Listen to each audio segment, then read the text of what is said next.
విద్యార్థులకు శుభోదయం. ఏపీఎస్ తెలుగు పాఠ్యాంశాలకి స్వాగతం, సుస్వాగతం. మన భాష మన అందరికీ తెలుసు. మన మాతృభాష పేరేమిటి? తెలుగు. ఎంతో తీయనైన మన తెలుగు భాషని మనం మాట్లాడుకునే విధానానికి అనుగుణంగా 5 భాగాలుగా విభజించడం జరిగింది. ఆ 5 భాగాలని మనం ఏమన్నామంటే భాషా భాగాలు అని అన్నాం. అంటే ఒక భాషని భాగాలుగా విభజించాం కాబట్టి దానికి భాషా భాగాలు అని పేరు పెట్టుకున్నాం. మరి మన మాతృభాషని 5 భాగాలుగా విభజించడం జరిగింది. ఆ 5 భాగాలు ఏమిటనేవి ఒకసారి చూద్దాం. భాషా భాగాలు.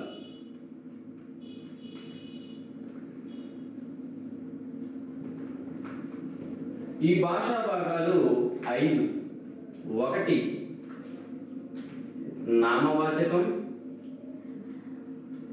నామవాచకము,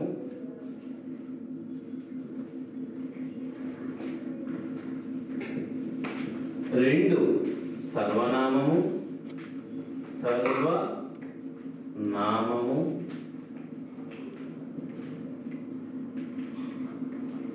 3 విశేషణం, విశేషణం,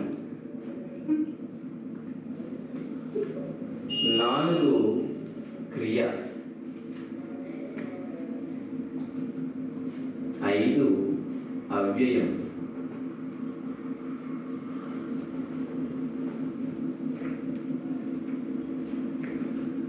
6 ఈ విధముగా మన భాషని 5 భాగాలుగా విభజించడం జరిగింది. ఇప్పుడు 1 ఏం చెప్పుకున్నాం? నామవాచకము, 2 సర్వనామము, 3 విశేషణం, 4 క్రియ, 5 అవ్యయం. విద్యార్థులు గమనించాలి. మరోసారి చెప్తున్నాం. 1 నామవాచకము, 2 సర్వనామము, 3 విశేషణం, 4 క్రియ, 5 అవ్యయం. ఇందులో మొదటి భాషా భాగమైనటువంటి నామవాచకం గురించి ముందుగా మనం తెలుసుకుందాం. పేరులోనే ఉంది నామవాచకము. నామము అంటే పేరు, అంటే పేర్లను తెలియజేసే దానిని నామవాచకము అంటాం. మరి మాస్టర్ ఏ పేరును తెలియజేసే దాన్ని నామవాచకం అని అనొచ్చు మీరు?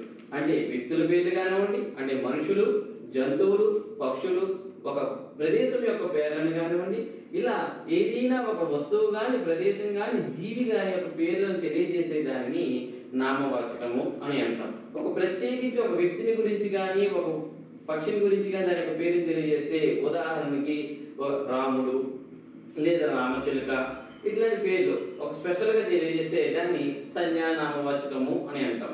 లేదు ఒక సమూహాన్ని మొత్తాన్ని తెలియజేసి, ఇప్పుడు బాలురు, పాఠశాలలో బాలుర సంఖ్య 5 అన్నాం. అక్కడ బాలురు అనే ఒక సమూహ నామవాచకాలను ఉపయోగించడం జరిగింది. ఇలా స్త్రీ లేదా పురుషుడు, వీటిని ఇలా ఏమంటాం మనం? గుణనామవాచకాలు అని అంటాం. ఇలా నామవాచకాలు ఉన్నాయి. తర్వాతది ఉదాహరణకి రాసుకున్న నామవాచకానికి మనుషుల పేర్లు ఏమిటి? రాముడు, చిరంజీవి. అదే పక్షుల పేర్లు చూసుకుంటే మనకి పావురం, అలాగే ప్రదేశాలు విజయవాడ,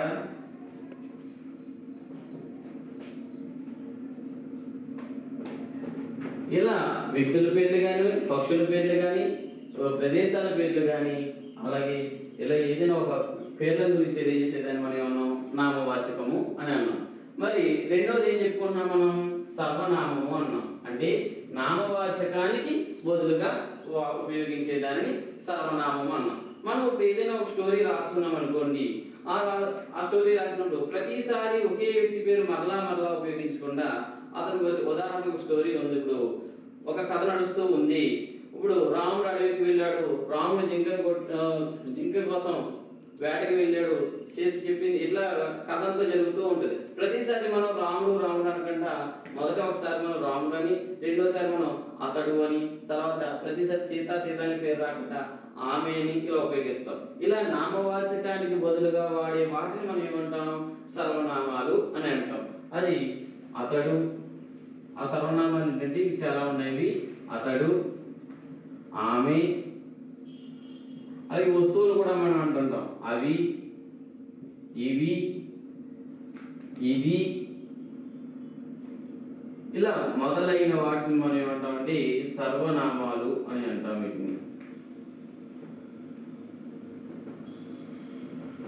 విద్యార్థులు ఈ రెండింటి మధ్య మన భేదాన్ని గమనించాలి. మొదటిది ఏం చెప్పుకున్నాం? నామవాచకము అని చెప్పుకున్నాం.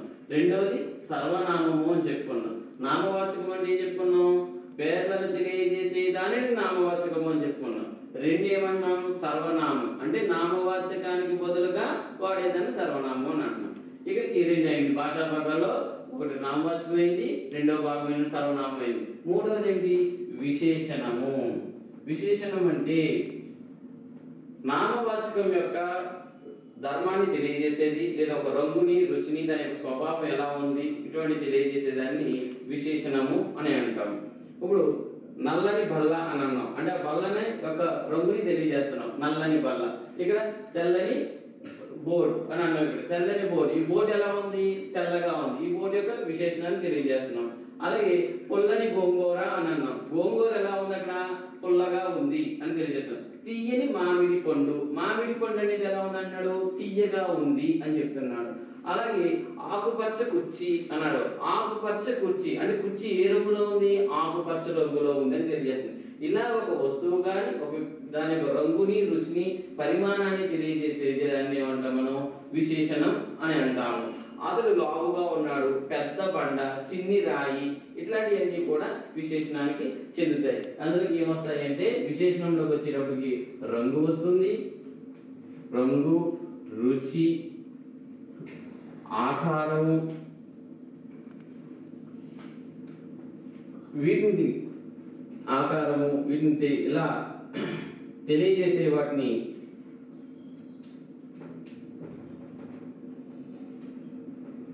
తెలియజేసేదాన్ని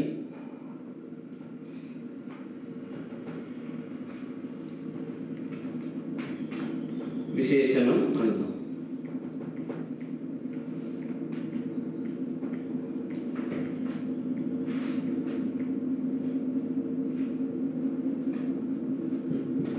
ఉదాహరణ మనం చూసినట్లయితే ఇక్కడ మనం ఇప్పుడు తెల్లని బోర్డు,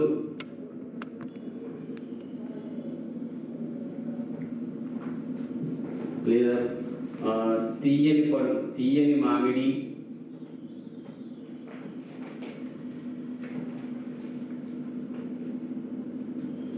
పెద్ద బండ లాంటివి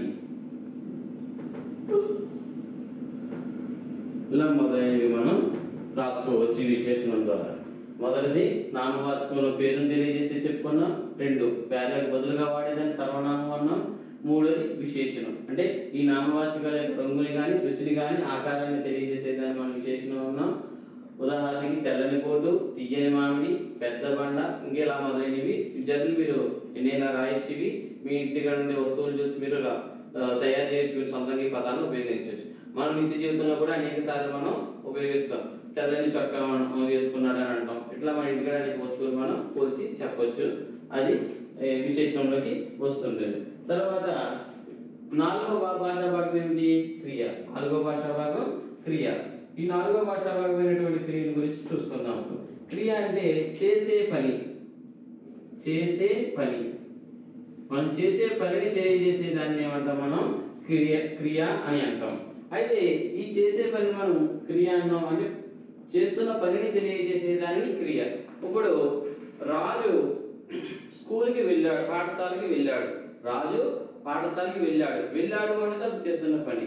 లేకపోతే కృష్ణ భోజనం చేస్తున్నాడు. ఏం చేస్తున్నాడు? అతను భోజనం చేస్తున్నాడు. అతను చేస్తున్న పనిని భోజనం చేయడం. చేస్తున్నాడు అనే పదం అక్కడ మనకి క్రియాపదంగా చెప్పచ్చు. ఉదాహరణకి ఇక్కడ రాసుకుని చూడండి. కృష్ణ భోజనం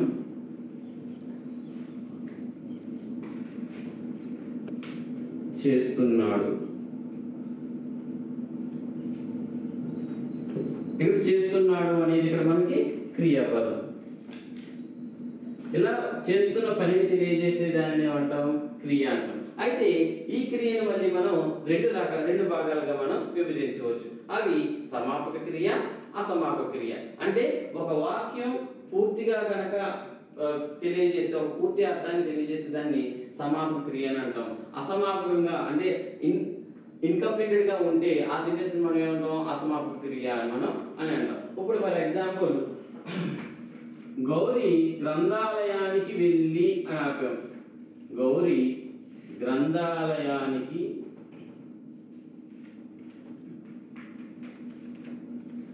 వెళ్ళి అన్నాం. వెళ్ళి ఏం చేసింది, అది ఇన్కంప్లీటెడ్ సెంటెన్స్, అసంపూర్ణమైనటువంటి వాక్యం. గౌరీ గ్రంథాలయానికి వెళ్ళి అక్కడ ఏమైందో తెలియదు. అలా అసంపూర్ణంగా ఉన్నదాన్ని ఏమంటాం, అసమాపక క్రియాపద వాక్యము అని అంటాం.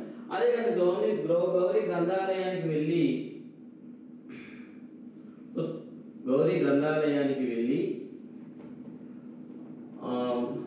దినపత్రిక చదివింది.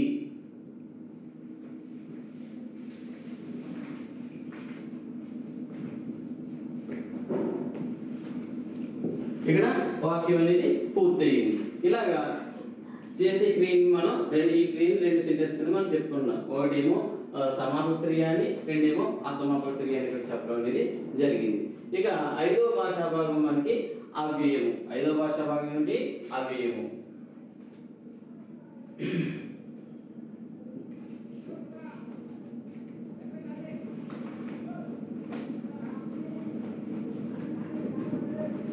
అవ్యయము అంటే లింగ వచన విభక్తులు లేనటువంటిది. అంటే అందులో ఒక లింగ వచన విభక్తులు లేని దాన్ని ఏమంటాం మనం, అవ్యయము అంటాం. లింగ వచన విభక్తులు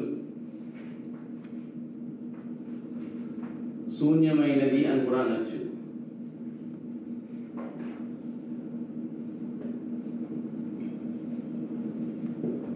ఇవి ఆహా, ఓహో, ఇవి అవ్యయాలు. ఉదాహరణకి ఆహా, ఓహో,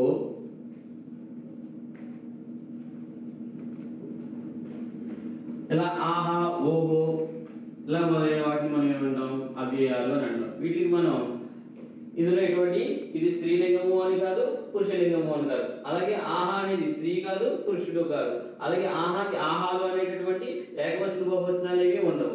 అందులో దీనికి ఎటువంటి విభక్తి ప్రత్యయాలు కూడా మనకి ఉండవు. విభక్తి ప్రత్యయాలు మనకు తెలుసు కదా, ప్రథమ విభక్తి ధూమములు, ద్వితీయ విభక్తి నిన్ను, ఇలాంటి ప్రథమ విభక్తి ద్వితీయ విభక్తి ఉంటాయి. ఆ విభక్తులు లేనటువంటిది, లింగవచనాలు లేనటువంటి దాన్ని మనం ఏమంటాం, అవ్యయము అని అంటాము. ఉదాహరణకి ఇవి ఆహా, ఓహో, అయ్యో ఇలాంటి పదాలు వస్తాయి.